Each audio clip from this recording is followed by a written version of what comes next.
Good evening everyone. आवाज आ रही है? Yes sir, good evening sir. Good evening. आवाज क्लियर है सबको? Hello. Yes yes sir. Sir. Okay.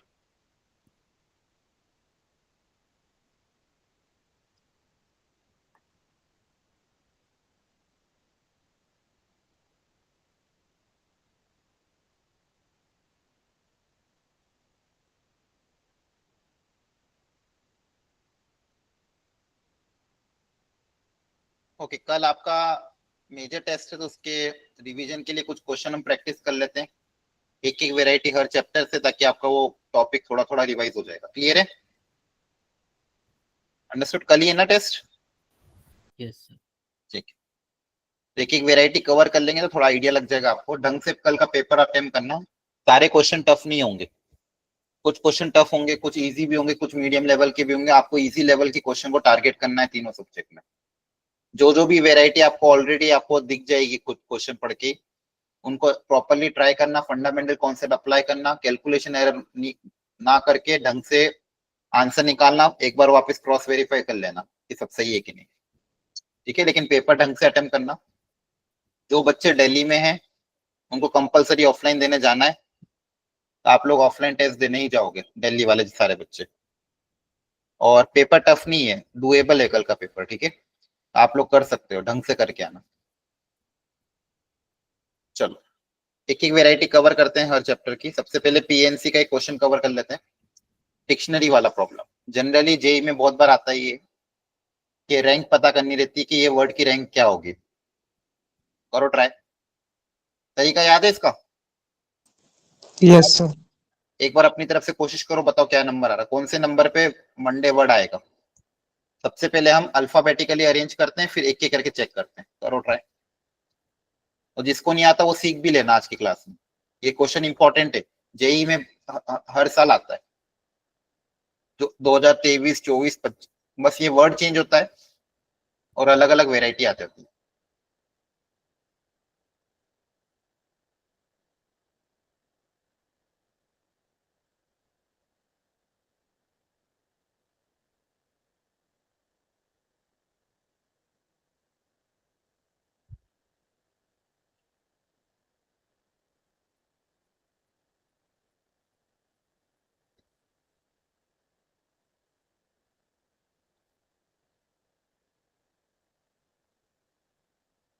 तो आपको पता करना है मंडे का सीरियल ऑर्डर कौन सा होगा, कहाँ पे आएगा वर्ड मंडे।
हो गया अटेम्प्ट?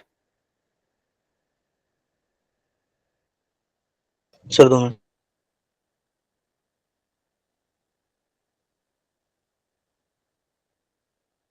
ठीक है, जो लोग कर रहे हैं वो करते रहो, बाकी जिसको नहीं आता वो सीख लो एक बार।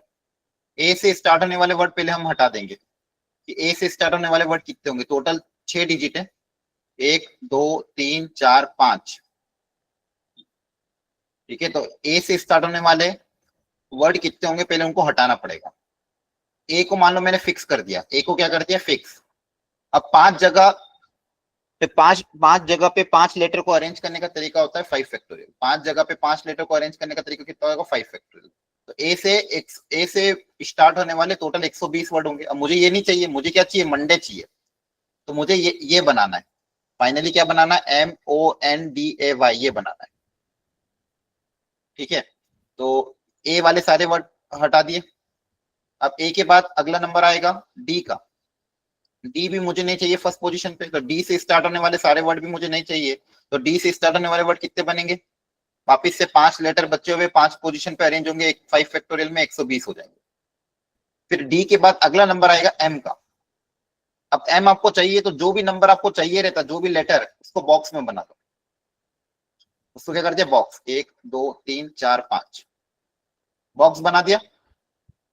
अंडरस्टूड। तो जो लेटर हो गया उसको फिर कैंसिल कर दो। अब ये एम का काम हो गया तो एम को हटा दिया। अब वापिस सीरियल में चलेगा। एम के बाद सीरियल में सबसे बाद वापस कौन आएगा, ए। सीरियल ऑर्डर क्या है, ये है आपका। अल्फाबेटिकली क्या होता है ये। एम हो चुका है, एम बॉक्स में आ गया। अब एम को यूज नहीं करना है। अब एम के बाद अगला लेटर आता है ए। एम के बाद अगला लेटर क्या आएगा, ए। अब मुझे ए नहीं चाहिए, एम के बाद ओ चाहिए।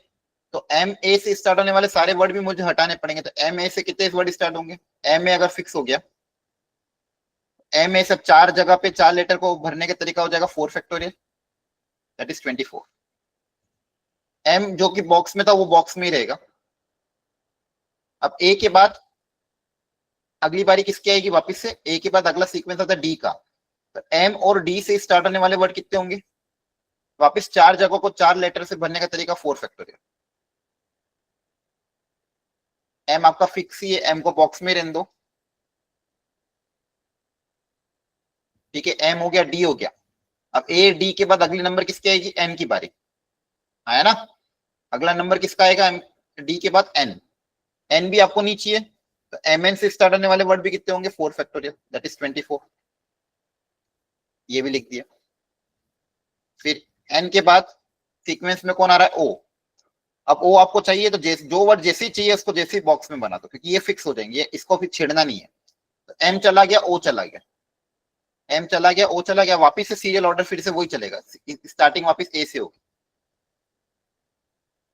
तो बच्चे वापिस स्टार्ट कहां से करोगे, ए से। जैसे यहाँ पे किया था, बॉक्स में बनाने के बाद वापिस ए से स्टार्ट करोगे। ए आपको नहीं चाहिए, आपको क्या चाहिए, एमओ के बाद एन चाहिए। तो अब वापिस 3 जगह को भरने के तरीके 3 फैक्टोरियल, दैट इज 6।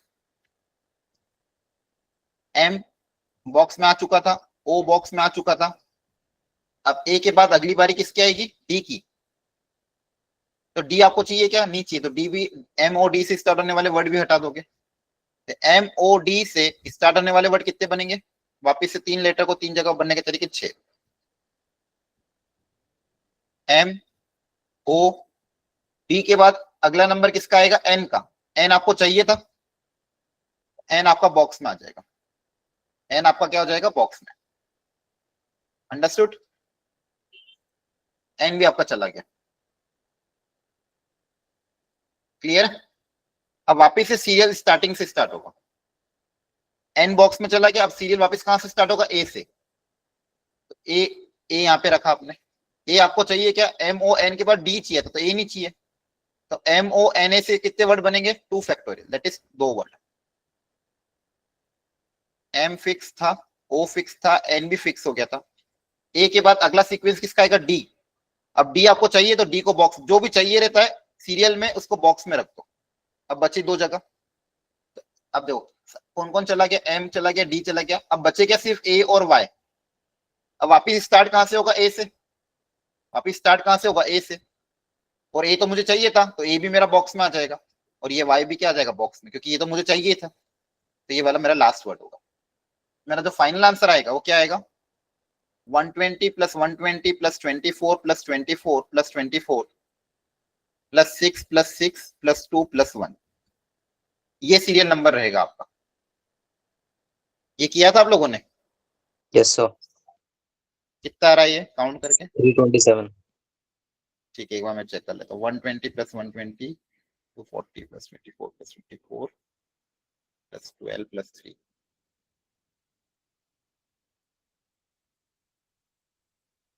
303 आ रहा है क्या?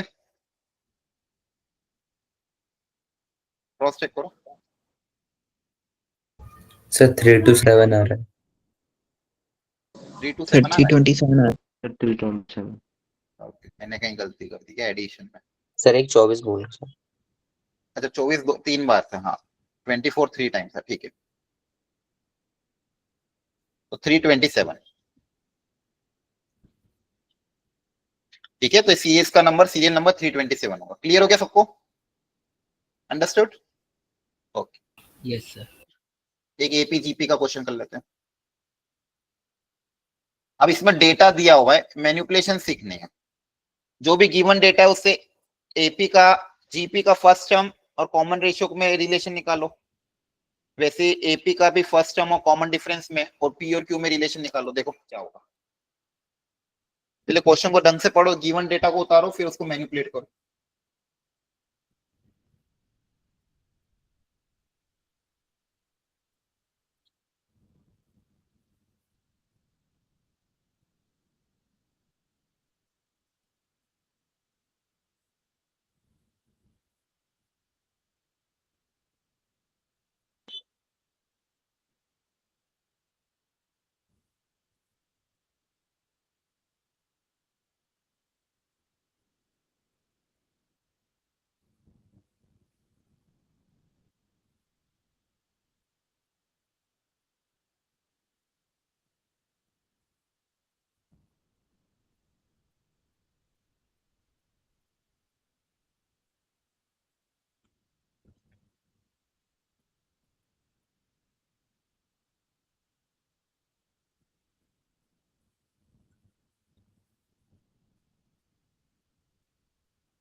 डन। ठीक है, एक बार तरीका देख लो, थोड़ा मैनिपुलेशन था इस क्वेश्चन में। द फर्स्ट थ्री टर्म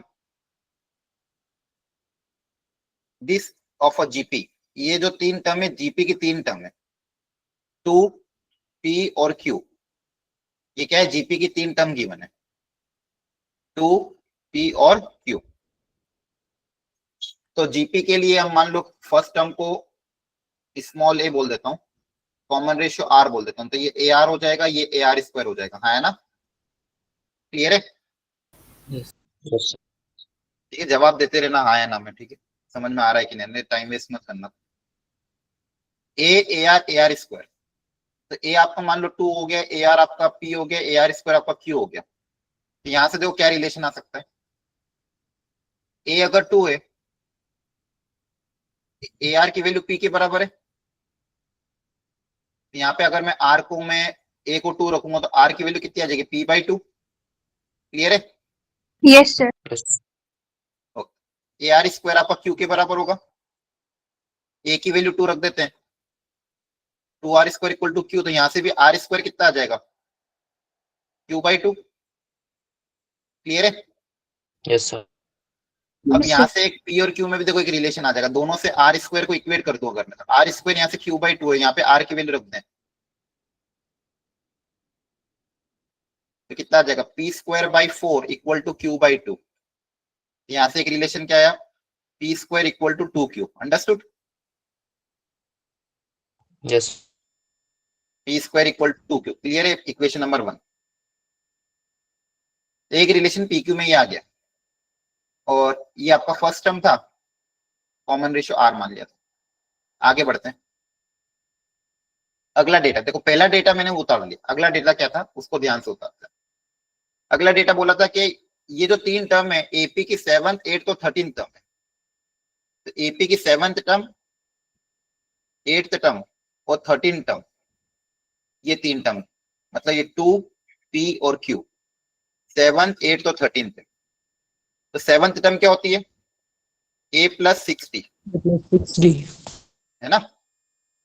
अच्छा, यहाँ पे ए और ए सेम आ रहा था, यहाँ पे मैं एपी का a dash d dash d use कर रहा हूँ। एपी का मान लो फर्स्ट टर्म ए डैश है, क्योंकि दोनों जगह अलग अलग होगा ना, ये जीपी का फर्स्ट टर्म है, तो एपी का फर्स्ट टर्म मान लो ए डैश बोल दिया, जीपी का first common difference D D D या डी डी भी बोल सकते हैं। तो आपके पास ये हो गया सेवन टर्म टू के बराबर, एट्थ टर्म, एट्थ मतलब a plus 7d equal to p, clear है? अब देखो इन दोनों से, इन दोनों को सब से ए ओ डी आ जाएगा पी क्यू पी के टर्म्स में, हाँ है ना? सब्सट्रैक्ट करूंगा तो minus d equal to two minus p, तो यहाँ से डी की वैल्यू कितनी आ जाएगी, पी माइनस टू के बराबर, क्लियर है? Yes, sir. Yes, sir. D की वैल्यू पी माइनस टू के बराबर आ गई। अब डी की वैल्यू रख दो किसी एक में, तो ए आ जाएगा, तो a dash plus 6 into p minus two equal to two, तो a dash plus 6p minus 12 equal to two, तो a dash plus 6p equal to 14, है ना? A Yes, dash sir. कितना आ जाएगा, 14 माइनस 6p, क्लियर है? Yes, sir. Okay, understood यहां तक? Yes, sir. डी पता चल गया, ए डैश पता चल गया। अब देखो ये तीसरी इक्वेशन भी यूज कर लेते हैं, पहली दो इक्वेशन से ए और डी निकाले, अब तीसरी इक्वेशन पुट अप कर देते। तीसरी इक्वेशन के 13 टर्म क्यू के बराबर है, 13 टर्म मतलब a plus 12d equal to q. A आपका कितना था, 14 minus 6p plus 12d, D कितना है, p minus two equal to q. यहां से भी एक रिलेशन आ जाएगा आपके पास, 14 ये हो जाएगा माइनस 6 प्लस 2 12, तो plus 6p minus 24 equal to q. तो यहां से देखो क्या आ जाएगा, एक क्यू की वैल्यू आ जाएगी आपके पास, क्यू कितना आ रहा है, 6p माइनस 10, अंडरस्टूड? ये इक्वेशन नंबर 2। तो पी और क्यू में मैंने दो रिलेशन निकाल लिए, पी और क्यू में दो रिलेशन आ गए 1 और 2, और 1 और 2 से मैं पी और क्यू की वैल्यू निकाल सकता हूँ। जैसे यहाँ से क्यू कितना आ जाएगा, p square by 2 equal to 6p minus 10, तो p square minus 12p plus 20 equal to 0। 20 बनाने के लिए क्या कर सकते हो, 10 टू है ना, तो हो जाएगा p minus 2 into p minus 10 equal to 0। Calculation check कर लेना। तो p की वैल्यू 2 आ रही, 2,10। अंडरस्टूड। p की वैल्यू क्या आ रही, 2,10। तो यहाँ से q आ जाएगा। q क्या था, q इज व्हाट, यहाँ पे रख दो भले 6p माइनस 10, तो 2 रखो तो कितना आएगा, 2 रखने पे 12 माइनस 10 2, 2 और 10 रखने पे 50 50। अब क्वेश्चन में बोला था q नॉट इक्वल टू 2, तो ये वाला रिजेक्ट हो जाएगा और ये वाला एक्सेप्ट हो जाएगा। तो फाइनली मेरे पास p कितना आया 10 और q कितना आया 50। Understood. yes sir Yes, sir. अब जो पूछा है वो लास्ट में, अब देखो स्टेप बाय स्टेप, क्या पहले ये स्टेप इक्वेट किया, फिर ये स्टेप इक्वेट किया। तीसरी क्या थी, if the fifth term of the GP is equal to the nth term of AP, GP की फिफ्थ टर्म एपी की nth टर्म के बराबर है, जीपी की फिफ्थ टर्म एपी की nth टर्म के बराबर है। तो यहां से क्या होगा, जीपी की फिफ्थ टर्म क्या होगी, fifth term of GP, A r is to the power 4. Very good, और nth टर्म ऑफ एपी के बराबर होगी। तो ए आर की power 4 nth term of AP हो जाएगा a dash n minus 1 into D. अब यहाँ वैल्यू पुटअप कर देंगे, ए पता है, आर पता है, एन पता है, डी पता है, डी डैश पता है ना, यहाँ वैल्यू पुटअप कर दोगे एन आ जाएगा। एक तरीका ये है। Understood everyone. yes sir Yes, sir. तो यहाँ पे ऐसा कोई कॉन्सेप्ट नहीं था, डेटा को मैनिपुलेट किया, जो गिवन डेटा था उसको उतारा, सिंप्लीफाई करके ये निकाला। अंडरस्टैंड। हो सकता है इसका और भी तरीका Yes, हो sir. सकता है, अलग अलग तरीके भी और निकाल सकते हो। अगला स्टैंडर्ड क्वेश्चन स्टैटिस्टिक्स से, ये आपने बहुत बार देखा होगा, आपके पुराने टेस्ट में भी बहुत बार आया, जेई में भी बहुत बार पूछते हैं।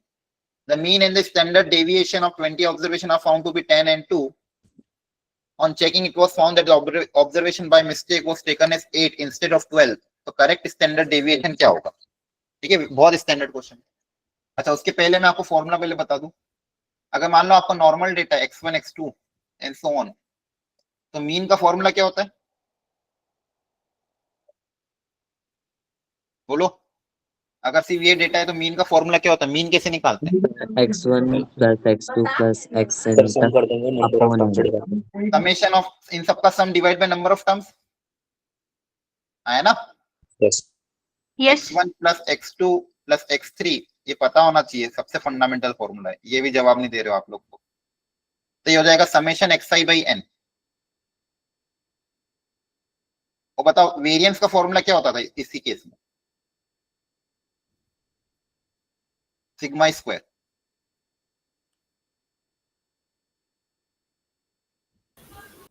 वेरिएंस क्या बनता है इसका,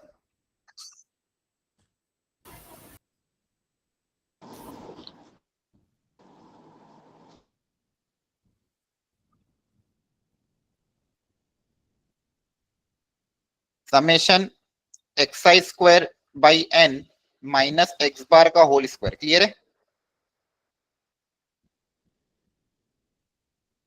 याद रखना formula, summation xi square by n minus x बार का होल स्क्वायर, ये वेरिएंस का फॉर्मूला होता है। ये मीन का फॉर्मूला, ये वेरिएंस का फॉर्मूला। क्लियर है। yes अब देखो क्या, अब बोला Yes. 20 ऑब्जर्वेशन थी, उसमें 20 ऑब्जर्वेशन थी, तो 19 ऑब्जर्वेशन में तो कोई दिक्कत नहीं थी। लेकिन हुआ क्या, देखो क्या लिखा क्वेश्चन ध्यान से, it was found that an observation by mistake was taken 8, was taken क्या ले लिया गया, 8 ले लिया गया, इंस्टेड ऑफ 12। 12 लेना था लेकिन क्या ले लिया 8, और 8 लेके मीन और वेरिएंस कैलकुलेट कर लिया। तो इस डेटा का ऑब्जर्वेशन वाज टेकन 8, तो इससे आपका मीन कितना आया 10, और स्टैंडर्ड डेविएशन मतलब सिग्मा कितना आ रहा है 2। ये जो 20 डेटा था जिससे आपका मीन और स्टैंडर्ड डेविएशन क्या है 10 और 2, मतलब समझ में आ रहा है, बोलो। इन 20 के डेटा का जो मीन है वो 10 है और स्टैंडर्ड डेविएशन 2 है। अब वो बोल रहे हैं आपने 8 ले लिया, 8 की जगह 12 लेना था, बाकी डेटा तो सेम था, लेकिन 8 की जगह क्या लेना था, 12। तो 8 की जगह अगर आप 12 ले लोगे तो अब इसका मीन, नया मीन और नया स्टैंडर्ड डेविएशन क्या आएगा, ये पूछा गया। यहाँ पे 8 लिया था, तो 8 लेने से मीन आ रहा था 10 और सिग्मा आ रहा था 2। 8 की जगह 12 ले लेंगे तो नया मीन क्या आएगा, नया स्टैंडर्ड डेविएशन क्या आएगा, ये पूछा गया। क्या है, समझ में आया यहाँ तक? क्वेश्चन समझ में आया कि नहीं आया? Yes, sir. Yes. Yes, sir. अब देखो कैलकुलेट कैसे करेंगे, आपको इस बस गिवन डेटा उतारना है ढंग से और कुछ भी, ठीक है। तो देखो पहले पुराना डेटा को इक्वेट करते हैं और यहाँ से सम निकाल लेते हैं 1 से 19 तक का। तो देखो 1 2 19 ये डेटा तो सेम था, और 8 इससे आपका मीन दिया हुआ है 10 और सिग्मा दिया हुआ था 2। सर मीन 10.2 आएगा। हाँ 10.2 करेक्ट। तो नया मीन क्या आएगा, पहले देखो, सॉरी पहले ये देखो, इसको कैसे यूज करोगे, मीन का फॉर्मूला अप्लाई कर दोगे,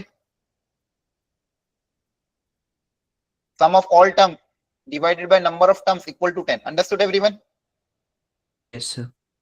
तो यहाँ से Yes, मेरे पास sir. देखो 1 से लेके 19 तक का सम आ जाएगा, क्योंकि ये डेटा तो सेम है, इसको मैं अगले वाले में भी यूज कर लूंगा। तो 1 से लेके 19 तक का सम कितना आ जाएगा, ये 20 उधर जाके मल्टीप्लाई होगा पहले 10 के साथ, और 8 प्लस इधर आके क्या हो जाएगा, माइनस। तो आप यहाँ पे देखोगे समेशन 1 से लेके 19 तक का सम कितना है, 200 minus 8 192। Understood? Yes. Yes. Yes. दूसरा डेटा सिग्मा से निकलेगा, सिग्मा आपको दिया हुआ था 2, तो सिग्मा स्क्वायर का फॉर्मूला अप्लाई कर दो। तो सिग्मा स्क्वायर का फॉर्मूला क्या, summation x square by n minus x bar का होल स्क्वायर। ये फॉर्मूला याद कर लेना, वैल्यू पुटअप कर दो। तो 2 square equal to summation x square, summation x square मतलब इन सबका स्क्वायर का सम। तो 1 से लेके 19 तक तो होगा ही सही, लिख लो पूरा ही। इन सबके स्क्वायर का सम क्या आएगा, x1 square plus x2 square plus x19 का square plus 8 square divided by n minus x बार कितना था 10 का होल स्क्वायर।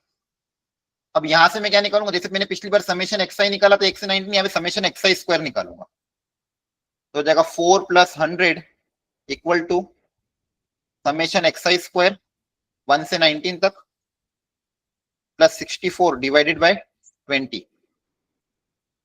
तो हो जाएगा 104 into 20 minus 64 equal to summation xi square. तो यहाँ से 1 से लेके 19 तक का स्क्वायर का सम आ जाएगा, 1 से लेके 19 का स्क्वायर का सम। अंडरस्टूड? Yes, बोलो sir. ये कितना आ रहा है,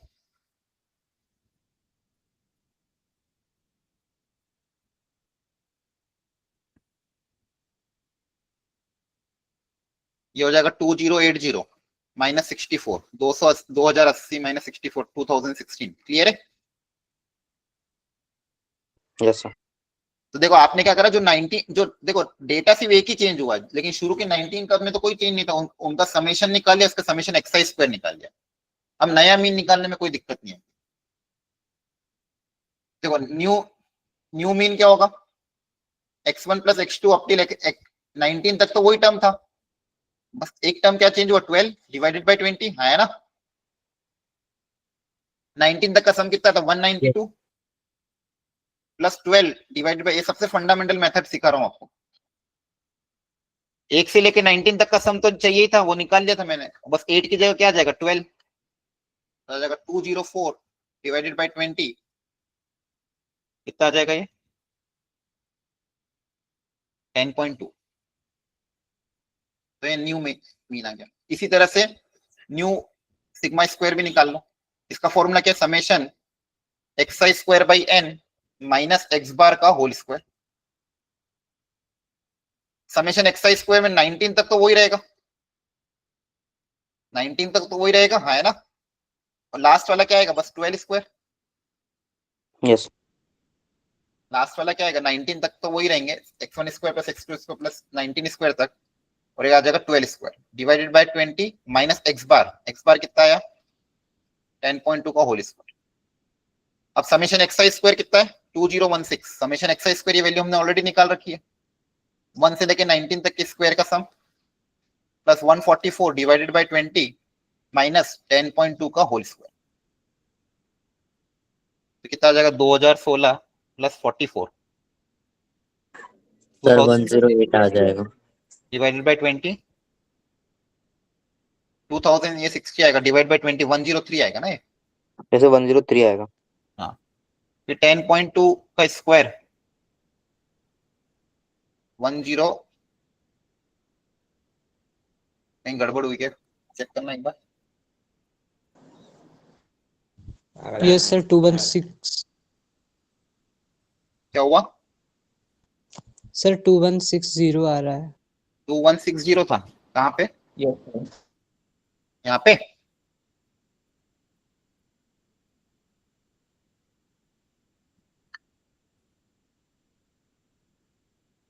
कैलकुलेशन देखो कहीं मिस्टेक हुई है क्या। 144 पे तो प्लस करेंगे। 144 हाँ प्लस करना था ना, मैंने क्या माइनस कर दिया।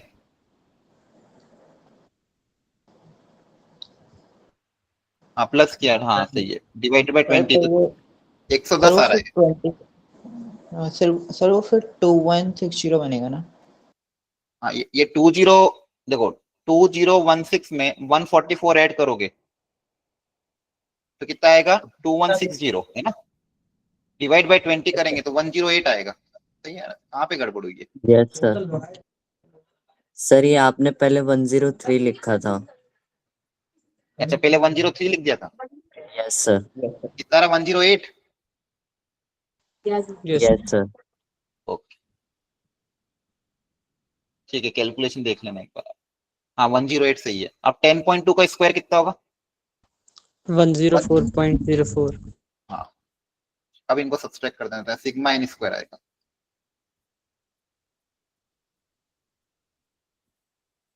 आएगा 3.96,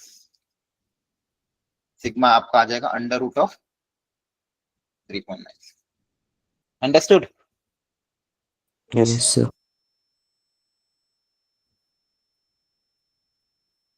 2 से थोड़ा सा ही कम आएगा, 4 है, 4 नियरली 4 के बराबर है। देखो आप अप्रोक्सीमेट कैसे निकालते हैं, ये नियरली 4 के बराबर है, 4 से थोड़ा सा ही छोटा है। 4 मतलब कितना होता है, 4 का रूट मतलब 2 होता है, 2 से थोड़ा सा छोटा मतलब 1.9 समथिंग हो जाएगा। क्लियर है। Yes sir.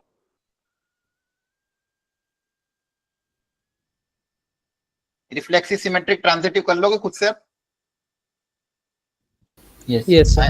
ठीक है एक सिस्टम ऑफ इक्वेशन पे यूनिक सॉल्यूशन, नो सॉल्यूशन और इनफाइनाइट सॉल्यूशन की कंडीशन क्या होगी इन इक्वेशन के लिए करो।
ऊपर है, क्या निकालना पड़ेगा? डेल्टा।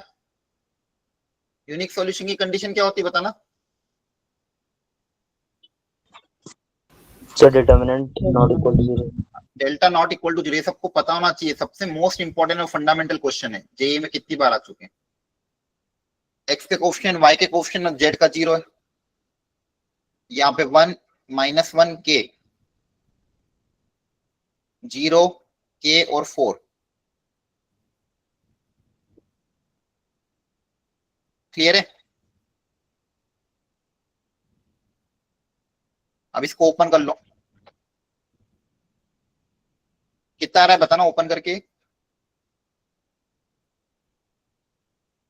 इक्वेशन क्या बन रही है? minus k square plus 4 equals to 0. Yes sir. Delta की वैल्यू क्या आ रही है? +-2। अरे डेल्टा के टर्म्स में कितना आ रहा है? Delta equal to minus k square plus 4. -k² + 4। ये पूछ रहा है ना, डेल्टा कहां से +-2 आ जाएगा? ठीक है, डेल्टा इक्वल टू -k² + 4 आ रहा है। अंडरस्टूड? यूनिक सॉल्यूशन की कंडीशन क्या हो जाएगी? Delta not equal to 0, simple एक ही कंडीशन होती है। तो -k² + 4 non zero, k² not equal to 4, so k not equal to +-2। Understood? Statement 1 क्या हो जाएगा? ट्रू। क्लियर है? अंडरस्टूड? तो ये गलत हो जाएगा, बी वाला गलत हो जाएगा, सी वाला भी गलत हो जाएगा। अब ई और डी में से कोई एक आएगा।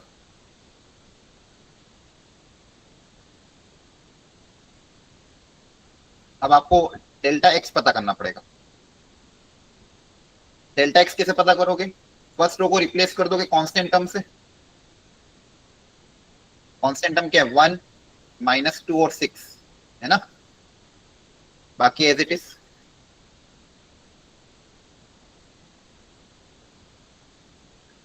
इसका डिटरमिनेंट ओपन करोगे, किया है किसी ने ओपन? कितना रहा इसके एक्सप्रेशन? 1 × -4 - k² + 2 × -8 - 6k, तो जगह -4 - k² -16 -12k -k²। Calculation check कर लेना, यही आ रही है कि नहीं आ रही है? Delta x. तो नो सॉल्यूशन, इनफाइनाइट सॉल्यूशन के लिए इसको 0 से इक्वेट करेंगे।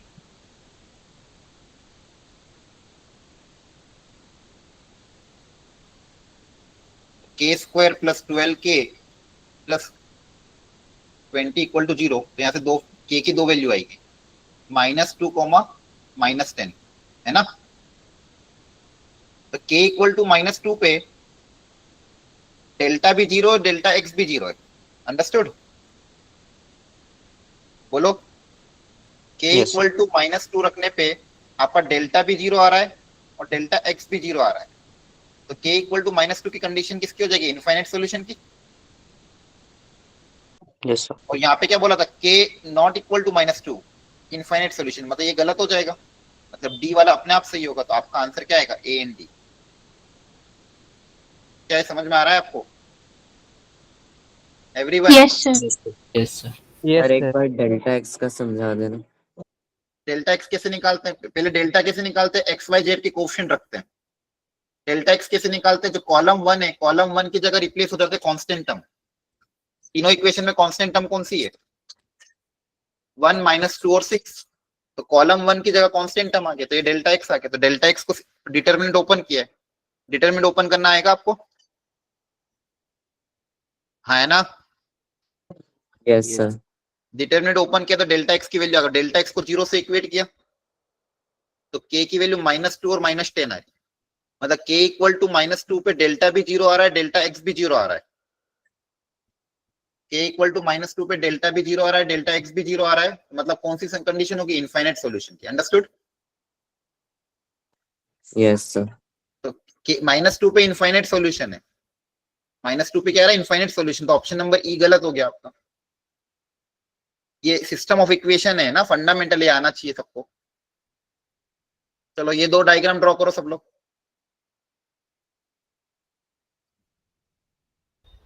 दोनों पैराबोला है, एक एक एक्स स्क्वायर वाला है, दूसरा वाई स्क्वायर वाला है। दोनों के डायग्राम को ढंग से ड्रॉ करो।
हाँ, डाउट है इस लास्ट स्लाइड में किसी को कुछ? हाँ गौरव बोलो, डाउट है क्या कुछ? सर ये के की वैल्यू -2 पे 0 हो रहा है डेल्टा एक्स, हाँ तो हाँ इनफिनिट सॉल्यूशन आएगा ना? हाँ बिल्कुल। अच्छा, उसमें नॉट इक्वल लिखा है होता हाँ नॉट इक्वल है ना वहाँ, ये नॉट इक्वल Okay, sir. यहाँ पे अगर इक्वल होता तो ये करेक्ट होता ना, इन्होंने नॉट इक्वल दिया हुआ इसलिए रॉन्ग हो गया है। है। Yes sir, okay sir.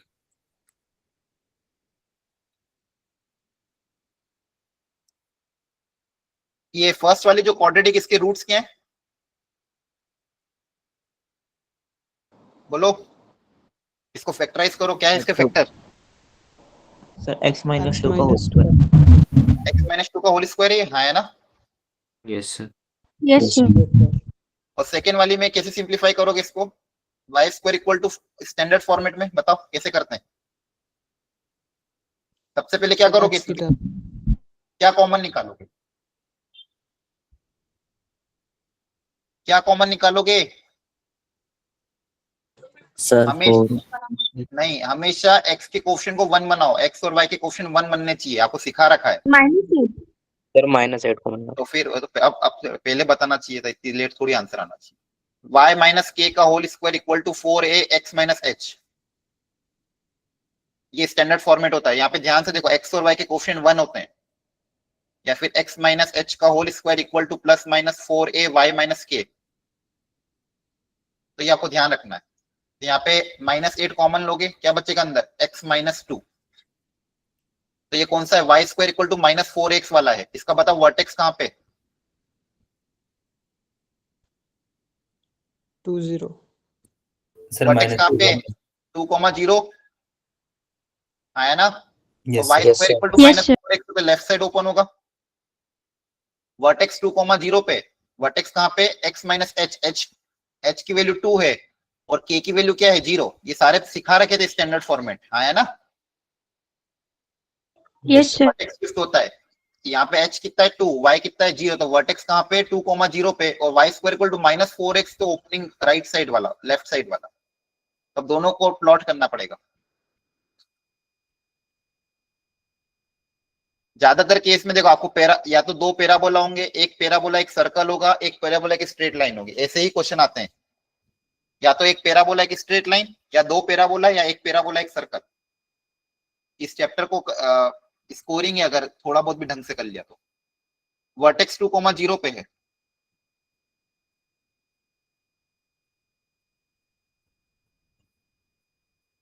और ओपनिंग लेफ्ट साइड होगा, क्योंकि Y square equal to -4x वाला है। तो दूसरा क्या था? x माइनस 2 का होल स्क्वायर, तो अपवर्ड पैराबोला x एक्सिस को टच करके जाएगा 2 पे।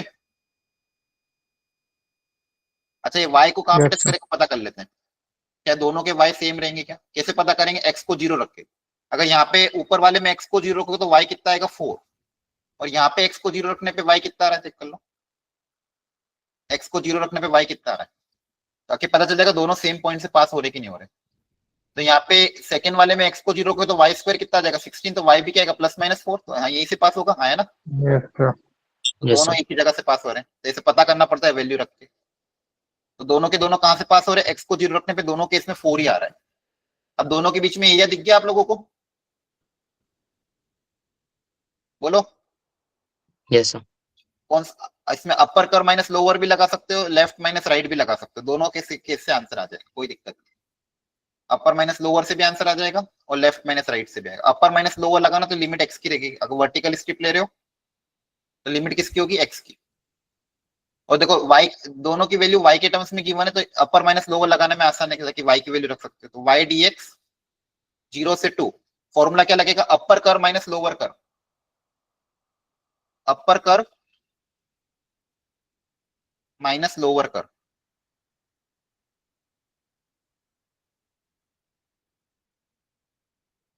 जीरो से 2, अपर कर मतलब रेड वाला, रेड वाले में y की वैल्यू क्या आएगी? रेड वाले के लिए y की वैल्यू √16 - 8x, और लोअर कर, लोअर मतलब ब्लैक वाला, ब्लैक वाले में y की वैल्यू क्या है? x - 2 का होल स्क्वायर dx 0 से 2। अंडरस्टूड? Yes. अब ये लीनियर टर्म है, लीनियर का इंटीग्रेशन नॉर्मल फंक्शन से जैसे ही होता है, जैसे x की पावर n का करते हो। दोनों जगह लीनियर फंक्शन है, दोनों जगह क्या है? Linear function. तो नॉर्मल इंटीग्रेशन होगा x की पावर n का फॉर्मूला अप्लाई करके, x की पावर n+1 अपॉन n+1, है ना? Yes. 16 - 8x की पावर कितनी है? 1/2। और दूसरी जगह था x - 2 की पावर होल स्क्वायर, यहाँ पे होगा x की पावर n का फॉर्मूला, तो x की पावर n का फॉर्मूला अप्लाई कर दो, x की power n+1 divided by n+1, और जो x का कोफिशिएंट उससे डिवाइड करते हैं, और लिमिट 0 से 2। यहाँ पे भी x की पावर n का फॉर्मूला अप्लाई हो जाएगा, 2 + 1 3/3, लिमिट 0 से 2। इसके बाद upper limit minus lower limit लगाओ। अंडरस्टूड? Yes, sir. कैलकुलेशन अच्छे से करनी पड़ेगी, इसी साल का क्वेश्चन है, 2 पैराबोला वाला। चलो अगला एक बाइनोमियल पे करते हैं, थोड़ा सा मीडियम लेवल का क्वेश्चन है, लेकिन एक ही क्वेश्चन में सारे कॉन्सेप्ट होगा। अब यहाँ पे जो सीरीज दिख रही है आपको, वो किस तरह की सीरीज है? x स्क्वायर 1 + x की पावर 19 है 8, फिर x क्यूब 1 + x की पावर 97, फिर x की पावर 4। क्या ऑब्जर्वेशन लग रहा है आपको? बताओ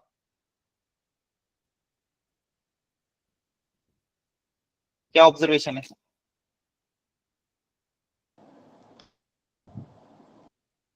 सर x की पावर ज्यादा और यार ब्रैकेट पे पावर एक एक कम हो रही है। हाँ, x की एक पावर बढ़ती जा रही है ब्रैकेट वाले की, तो क्या ये कौन सी तरह की कोई स्पेशल सीरीज है? क्या एपीजीपीएम में से कुछ हो सकती है क्या? दोनों का सम सेम है, नहीं, पावर्स की सम 100। हर टर्म कैसे आगे बढ़ रही है? मान लो फर्स्ट टर्म में मैं क्या मल्टीप्लाई करूँ ताकि सेकंड टर्म मिले? Sir x/1 + x। x/1 + x। देखो फर्स्ट टर्म में x/1 + x मल्टीप्लाई करोगे तो ये मिल जाएगा, फिर वापस x/1 + x Yes. मल्टीप्लाई करोगे तो ये मिल जाएगा, हाँ है ना? जीपी है ये, Yes. Yes. क्या है ये? जीपी। ध्यान से ऑब्जर्व करो, जिसका फर्स्ट टर्म क्या है? x² 1 + x की पावर 98, ये फर्स्ट टर्म है। कॉमन रेशियो कैसे निकालते हो?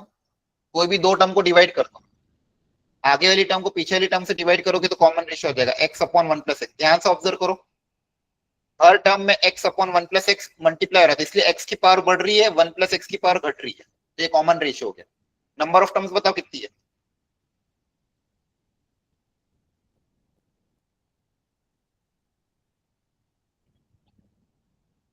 $52. 52. सर 27। सोचो, थोड़ा दिमाग लगाओ सब लोग। नंबर ऑफ टर्म्स कितनी कितनी दिख रही है आपको? Number of terms 53. 52. 52 आ रही है। देखो ये छोटी छोटी चीजें आपको जेई में पीछे करेगी। अभी फंडामेंटल चीज है, कोई टेंथ का बच्चा भी बता दे। Number of sir 53 terms. कितनी आ रही है? 53. सर 53 है। 53 कैसे आ गया? 27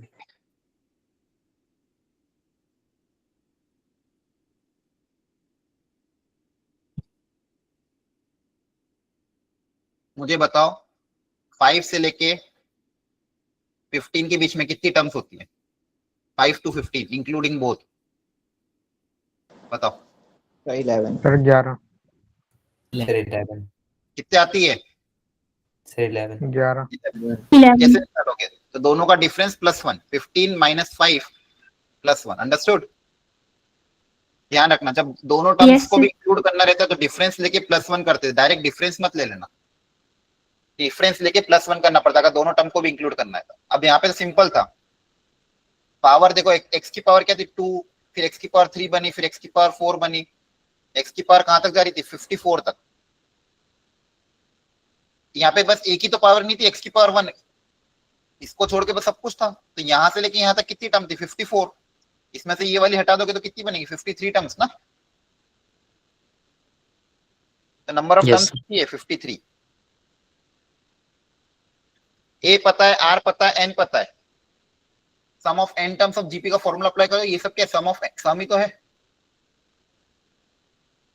बोलो। तो sum of n terms of GP का फॉर्मूला क्या होता है?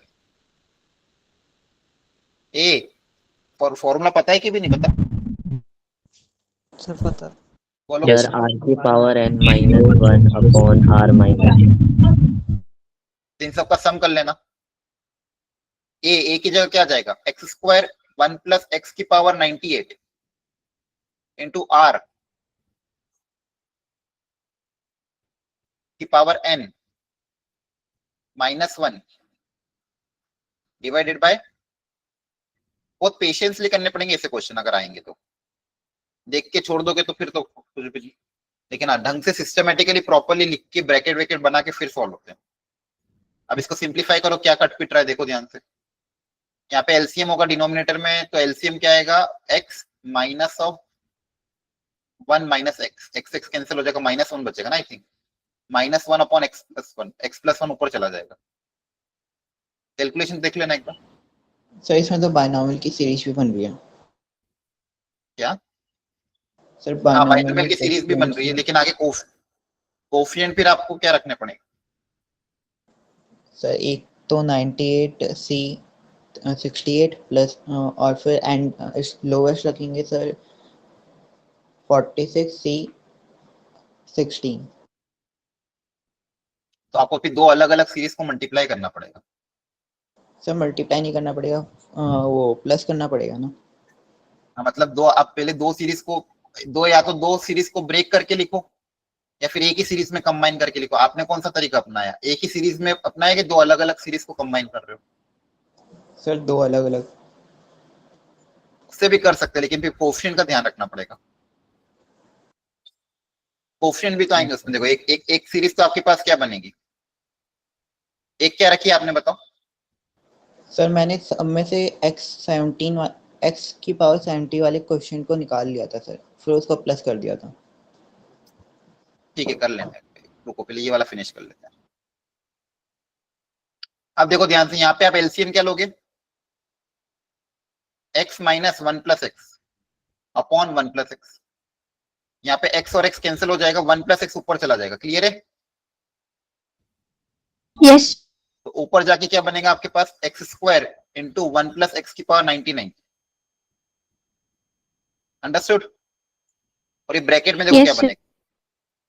ब्रैकेट में x की पावर 53 अपॉन 1 + x की पावर 53। एलसीएम भी क्या आएगा? 1 + x की पावर 53 और डिवाइडेड बाय 1 + x की पावर 53। यहाँ पे वापस चीजें कैंसिल हो जाएगी, 53 में से 99 माइनस होगा तो कितना आएगा? यहाँ तक समझना है? कुछ भी नहीं किया, सम ऑफ जीपी का फॉर्मूला अप्लाई किया। अंडरस्टूड और नॉट? बोलो। Yes, sir. ये तो सब लोग पता कर ही सकते हो, ये आसान तरीका ही है, ज्यादा टफ नहीं है। अगर आपको समेश दो सीरीज को कंबाइन नहीं करना तो ये तरीका अपना लेना। ए पता है, आर पता है, एन पता है, सम ऑफ एन सीरीज का फॉर्मूला अप्लाई करेगा, बस इसको सिंप्लीफाई करना आना चाहिए। एलसीएम तो लेना सबको ही आता है। तो यहाँ पे देखो ये बेस से में पावर सब्सट्रैक्ट हो जाएगी 99 माइनस 53 कितना होगा 46 Yes, sir. तो हो जाएगा x square into 1 plus x की पावर 46 और ब्रैकेट में भी दो टर्म बचेगी आपके पास एक्स की पावर 53 और एक -1 भी था नीचे ना, बाद में इसको लिख देंगे। नीचे एक -1 भी था है ना, Yes, sir. यहाँ पे एक -1 बचा था, तो मैं इसको यहीं पे उल्टा कर रहा हूँ, माइनस को ऊपर भेज दे रहा हूँ। इस माइनस को ऊपर भेज दोगे तो ये दोनों इंटरचेंज हो जाएंगे, तो आपके पास क्या बचेगा finally x square into 1 plus x की पावर कितना था 46, ये हो जाएगा 1 प्लस एक्स की पावर 53 माइनस एक्स की पावर 53। अंडरस्टूड? Yes. यस अब यहां से आपको चाहिए था एक्स की पावर 70 कहां पे बनेगा, ये लॉजिक लगाना है कि 70 कैसे बनेगा, ऐसा किसका सम करेंगे जिससे 70 बनेगा। ठीक है, देखो इसको थोड़ा ढंग से वापस लिख लो।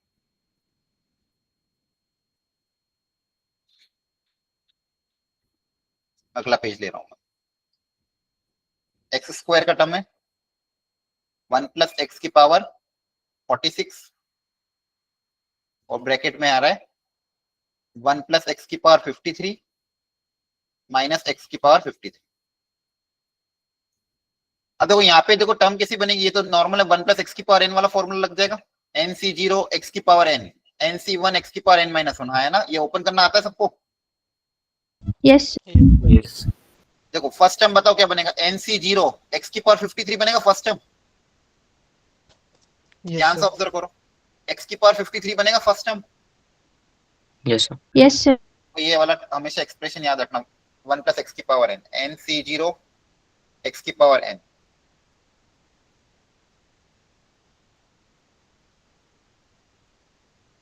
सॉरी x प्लस 1 की पावर n का एक्सपेंशन हुआ है, या फिर 1 प्लस x की पावर n का एक्सपेंशन आपका कैसे दिखेगा, nc0 plus nc1 into x plus nc2 into x square plus nc3 into x cube and ncn into x की पावर n। अंडरस्टूड?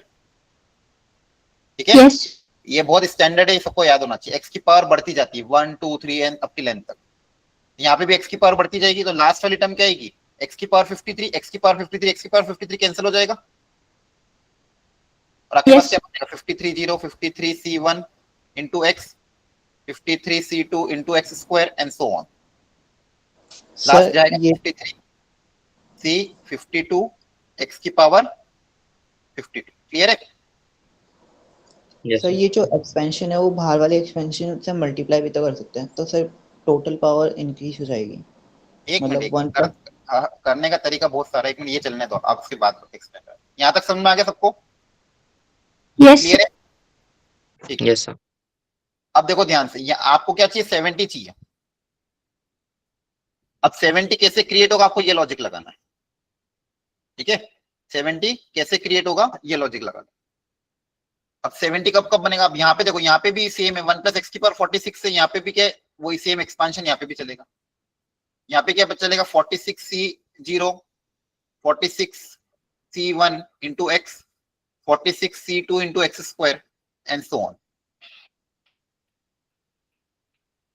एक्स की पावर 46। अब इसमें सब में एक्स स्क्वायर अगर मल्टीप्लाई होगा, इस पूरी में एक्स स्क्वायर अगर मल्टीप्लाई होगा तो यहाँ पे एक्स स्क्वायर हो जाएगा, यहाँ पे क्या आएगा एक्स क्यूब, मतलब सब में पावर 2 2 ऐड हो जाएगी कहने का मतलब।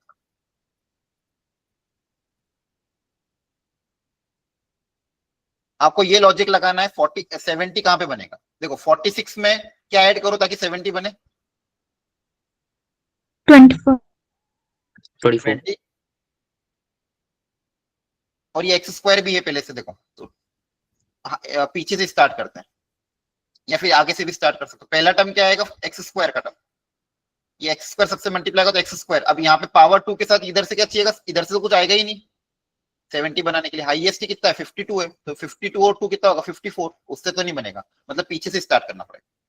तो देखो ये वाला दोनों कंबाइन होकर एक्स की पावर कितना बनेगा 48 है ना, और यहाँ पे कोएफिशिएंट कितना है 46c 46। अब 48 के साथ में क्या ऐड करूं मल्टी उधर पास वाले ब्रैकेट से ताकि 70 बने 22 22, तो 22 का क्या बनेगा 53c 22। अंडरस्टूड? Yes sir. बोलो। तो एक क्वेश्चन तो ये Yes, हो sir. जाएगा आपका। अगला देखो 46 के पहले क्या आएगा? 46 के पहले 47 47 इंटू 2 45 सॉरी 45 इंटू 2 47। तो ये देखो 48 के बाद क्या आएगा 47 और 47 के साथ इधर क्या कंबाइन होगा 21 सॉरी 23। इस ब्रैकेट से क्या लेना पड़ेगा 23 लेना पड़ेगा, हाँ है ना। तो यहां से देखो क्या आएगा 46 C 45 और इधर से क्या आएगा सिमेट्री बनेगी 53 C 22। तो देखो इधर इधर एक कम करते जाना इधर एक बढ़ते जाना। तो पहला टर्म आपके पास क्या बनेगा 46 C 46 और इधर से कहां से स्टार्ट हो रहा है 53 C 22। फिर अगला क्या आएगा 46 C 45 46 के बाद क्या आएगा 45 पहले और यहाँ पे क्या बनेगा 53 C 23। तो इधर बढ़ते जा रहा है इधर। अब अगला क्या आएगा 46 C 44 और यहाँ पे क्या बनेगा 53 C 24। तो दो बाइनोमियल कोएफिशिएंट की इस तरह से चीजें बन रही है ताकि आपका सम 70 चाहिए। सम कितना चाहिए 70। अंडरस्टूड? यस। अब देखो यहाँ पे अगर आप ध्यान से देखो कि नीचे सम कितना बन रहा है टोटल 68 बनेगा क्योंकि एक एक्स स्क्वायर का टर्म भी था ना। यहाँ पे आपका 68 बन रहा है सब में। यहाँ पे क्या बन रहा है 68। लास्ट कहां तक जा सकता है ये 53 C 24 हो गया ना। यहाँ पे अगर 52 लिखा 52 के साथ क्या चाहिएगा ताकि सम 68 बने। 52 के साथ 68 बनाना तो 62 माइनस 52 माइनस कर दो कितना है ना 16। 46 6 16 तक जाएगा। अब ये बाइनोमियल सीरीज वाला क्वेश्चन आ गया अपना आप में वापस। देखो एक तरीका ये था स्टार्टिंग ये करी अपन ने, और भी तरीके होते हैं।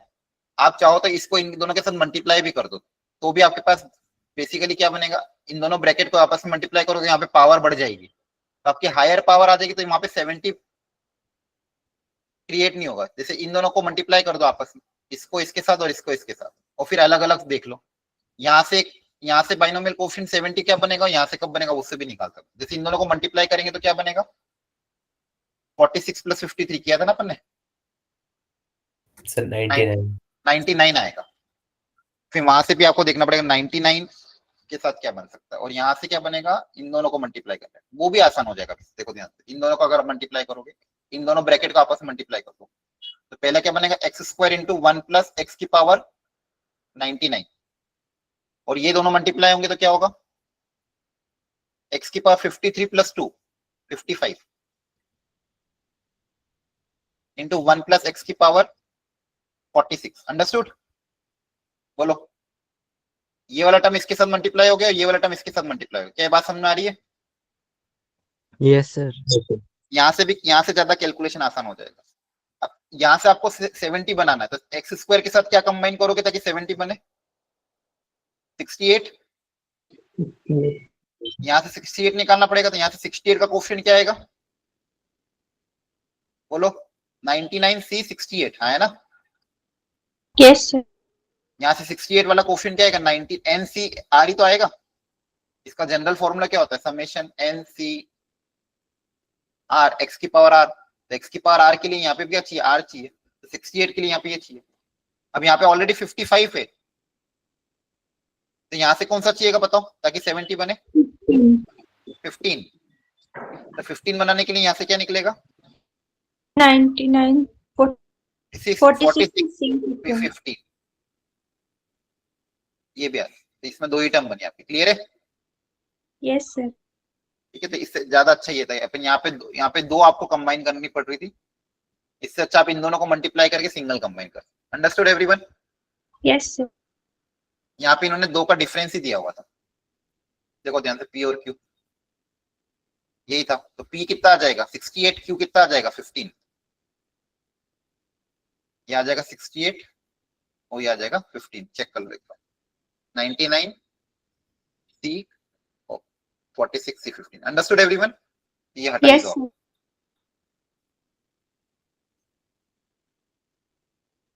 इससे लेंथ ही चला गया। तो कभी भी अगर ऐसे क्वेश्चन आते हैं, अगर जीपी गिवन हो तो sum of n terms of GP का फॉर्मूला अप्लाई कर सकते हो। सिंप्लीफाई करना लास्ट तक। सिंप्लीफाई करते करते कहां तक आ रहा है? सिंप्लीफाई करने में दोनों को मल्टीप्लाई करके अलग अलग कर लिया, फिर देख ले 6 पावर 70 कहां पे बन। ठीक है, ओके। एक और क्वेश्चन मुझे देना था।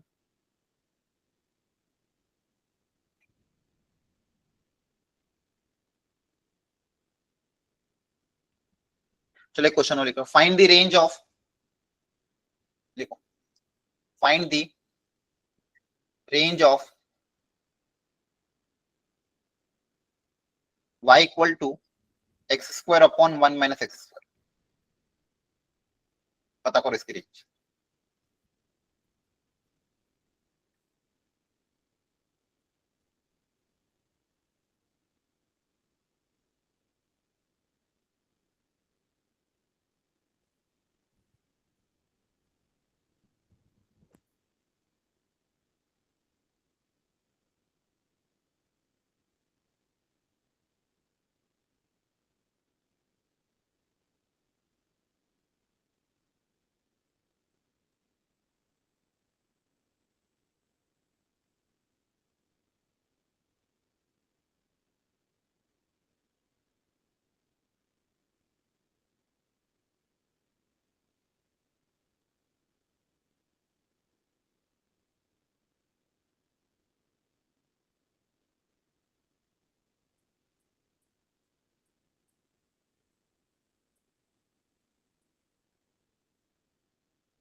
हेलो, हेलो, आवाज आ रही है अभी आपको?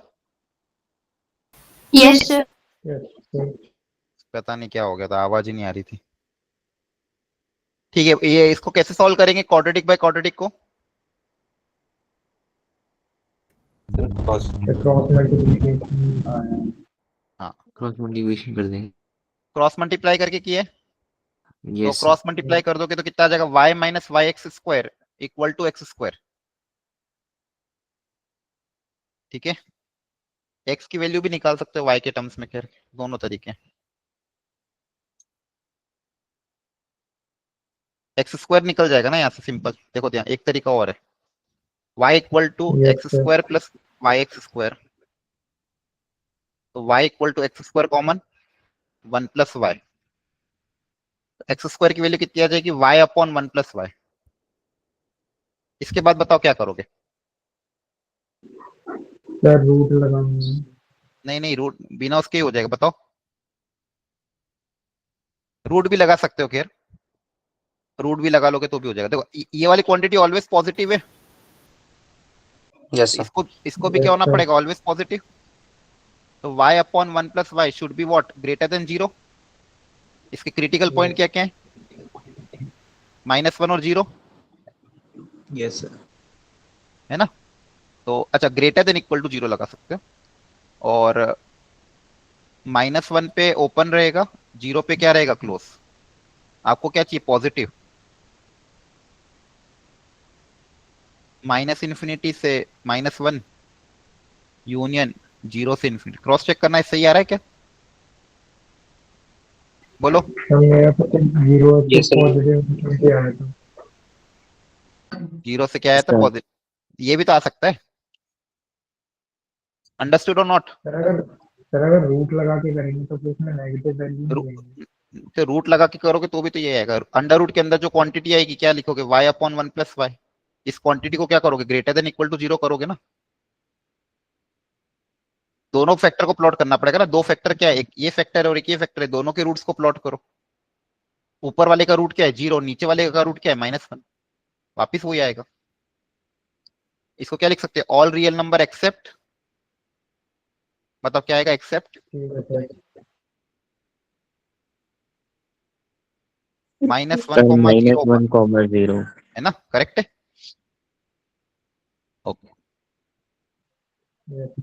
ठीक है, कल टेस्ट ढंग से देना, प्रॉपरली रिवीजन अच्छे से कर लेना। अभी आप अगर फॉर्मूला अगर रिवाइज करना है तो मैं आपको एक फॉर्मूला शीट भेज दूंगा तीनों सब्जेक्ट की, मैथ्स के डाउट डिस्कशन ग्रुप में। तो आपको अगर किसी चैप्टर का फॉर्मूला रिवीजन करना है तो वहां से भी आप कर सकते हैं। क्लियर है, यस। ओके। Yes, sir. लेकिन जो दिल्ली वाले बच्चे हैं सब लोग ऑफलाइन जाके ही देना पेपर, वो बाकी सर लोग भी टाइम फॉर्मूला से। शीट आप अभी भेज दोगे? क्या, सर फॉर्मूला शीट आप अभी भेज दोगे? हाँ अभी भेज दे रहा हूँ, अगर चाहिए होगा तो ठीक है, अभी भेज दूंगा ग्रुप पे। और जो जो बच्चे जो बच्चे घर से पेपर देंगे वो लोग भी सुबह टाइम से निपटा लेना। अच्छा एक चीज और, मैंने फिजिक्स और केमिस्ट्री वाली मैम को भी बोल दिया, वो लोग अगले आगे की वर्कशीट्स भी अपडेट कर देंगे अगले 10-15 दिन की, ठीक है, कल 10-11 बजे तक। तो आप लोग प्रिंट आउट निकाल लेना कल की कल ही। क्लियर है, आया ना। Yes sir. Yes print sir. Out निकालने से फायदा होगा ना आपका। तो आगे का वर्कशीट अपडेट करवा दूंगा मैं, फिजिक्स केमिस्ट्री मैथ्स तीनों में। आई थिंक केमिस्ट्री में 14 नवंबर तक अपडेट हो गई है, फिजिक्स में 11 तक हुई है, ठीक है, आगे की अपडेट हो जाएगी। मैथ्स में ऑलरेडी 15 तक थी, मैं अगला एक हफ्ता और अपडेट कर दूंगा। तो आप लोग प्रिंट आउट निकाल लेना कल संडे जाके, ताकि आगे का भी वर्कशीट आपका टाइम टाइम चलता जाए। टारगेट रखना 29 नवंबर तक कैसे भी करके फिनिश हो जाए, क्योंकि 30 नवंबर को आपको 12th का फुल सिलेबस पेपर है। तो आपको आइडिया लग जाएगा आपने जितनी मेहनत करी उसमें से कितना आपको अप्लाई कर पा रहे हो। 30 नवंबर संडे को आपका 12th का फुल सिलेबस पेपर है और 29 तक का अपना प्लानर है। तो 29 तक अगर आप अच्छे से रेडी कर लोगे तो पेपर वो वाला अच्छा चला जाएगा। ठीक है, okay, thank you, bye sir. Bye, good night. Thank you, sir.